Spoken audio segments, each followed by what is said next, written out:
இன்றைய வேளாண் ஆலோசனை நேரத்தில் நாமக்கல், சேலம், தர்மபுரி, கிருஷ்ணகிரி ஆகிய மாவட்ட விவசாயிகளுக்கான வேளாண் ஆலோசனை.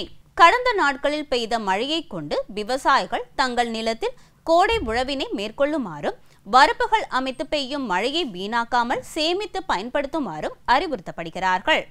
விவசாயிகள் தற்பொழுது பெய்துள்ள கோடை மழையினை பயன்படுத்தி மரவள்ளி 4 முதல் 5 மாத வயது பயிரில் மேலுரம் மற்றும் நன்கு மட்கிய தொழு உரம் இட்டு மண் அணைக்கவும். தற்போது பெய்துள்ள மழை நீரை பயன்படுத்தி தென்னை மரத்திற்கு உரமிடும் விவசாயிகள் மரம் ஒன்றிற்கு 1 கிலோ தென்னை நுண்ணூட்ட கலவையை தொழு உரத்துடன் கலந்து இடுவதால் குரும்பை உதிர்வது தடுத்து அதிக மகசூல் பெற முடியும். தமிழகத்தில் கோடை மழை பரவலாக பெய்து வருவதால் கால்நடைகளுக்கு உருளை புழுக்களின் நோயுண்டாக்கும் பருவம் மற்றும் நாடா புழுக்களை பரப்பும் புல் சிற்றுணிகளும் மேய்ச்சல் காடுகளில் அதிகமாக காணப்படும். இதனால் மேய்ச்சலுக்கு செல்லும் இளம் ஆட்டுக்குட்டிகள் மற்றும் கன்றுகளுக்கு குடற்புழு தாக்கம் ஏற்படலாம்.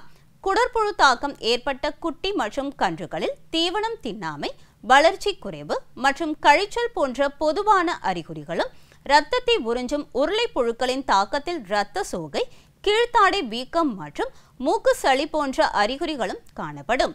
குடற்புழு தாக்கம் தீவிரமாக இருந்தால் இறப்பு ஏற்படலாம்.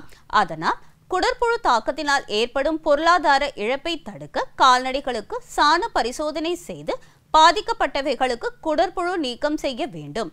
மேலும் கால்நடைகளை அதிகாலை நேரங்களில் மேய்ச்சலுக்கு அனுப்ப வேண்டாம்.